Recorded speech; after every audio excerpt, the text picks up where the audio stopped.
atau untuk memikat hati seorang Pisces, jadilah orang yang secara simpel saya bilang jadilah orang yang jelas.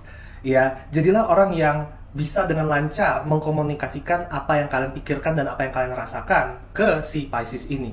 Oke, karena jika ada satu hal ya, yang salah satu hal yang paling besar ya, yang paling dibenci sama Pisces itu adalah orang yang tidak jelas atau orang yang kalau misalnya ditanya kamu tuh ini kayak gini kenapa sih? Jawabannya nggak tahu sih. Ya, Pisces itu selalu ingin tahu apa yang kalian pikirkan, apa yang kalian rasakan terutama. Ya, jadi seorang Pisces itu seringnya menghadapi banyak masalah dalam hubungan dengan zodiak-zodiak yang cenderung terlalu banyak tembok. Ketika seorang Pisces itu ingin mencari tahu soal apa yang kalian rasakan dan ketika kalian tidak bisa mengkomunikasikan itu dengan baik, ya jawabannya cuma nggak tahu terserah itu merupakan gerbang kegagalan terbesar ketika kalian itu menjalani hubungan dengan seorang Pisces. Jadi salah satu cara ya untuk memikat perhatian Pisces di awal ya, pastikan mereka tahu bahwa gua itu enak kok diajak ngobrol. Kalau misalnya soal perasaan, gua terbuka kok soal perasaan gua terbuka kok soal pikiran gua. Lu mau tanya apa, gua bisa jawab. Itu merupakan satu faktor yang bagi para Pisces itu seksi banget. Tips nomor 2 untuk memikat perhatian para Pisces di dalam hidup kamu.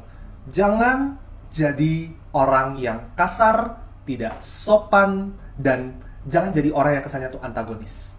Ya, itu merupakan salah satu aspek besar juga sih yang paling tidak disukai oleh seorang Pisces. Ya, mereka tidak menyukai orang yang tidak sopan, mereka tidak menyukai orang yang kesannya tidak terdidik dari cara ngomong, ya dari prinsipnya mereka. Oke, karena pada dasarnya begini ya, dan ini gue ngomong bukannya gue mau apa ya, bukannya gue bilang itu salah atau bukannya kayak gue bilang wah Pisces itu kekanak-kanakan, tapi Pisces itu it's all about imagination ya.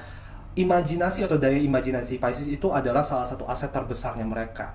Oke, Pisces adalah orang-orang yang paling bisa membayangkan secara menyeluruh visi dan misi kedepannya. Ketika kayak gue menjalani hubungan dengan si Kevin, gue udah tahu kayak kira-kira kedepannya itu seperti apa, bayangan gue paling idealnya itu seperti apa ya. Dan ibaratnya itu ya, ibaratnya semua Pisces itu seperti seorang Cinderella yang menunggu kedatangan pangeran mereka. Jadi bayangin aja, ketika seorang pangeran mereka datang, terus kayak pangerannya ini kayak mulutnya kotor banget kalau misalnya ngomong tuh kayak anjir ini anjir itu brengsek. Wah itu turn off banget sih bagi para Pisces. Ya percaya deh kalau gue bilang gitu. Pisces itu nggak cuma sekedar nyari pasangan yang asik diajak ngobrol, tapi mereka juga selalu ingin memastikan bahwa pasangan mereka, ya walaupun fisiknya cantik atau ganteng, kalau misalnya mulutnya itu kayak parit, kemungkinan besar mereka nggak akan tertarik lama sama kalian. Jadi belajar ya atur tata krama ya, jadilah orang yang sopan. Itu merupakan kunci kedua sih ya kalau saya bilang untuk membuka gerbang hatinya para Pisces yang ada di dalam hidup kamu.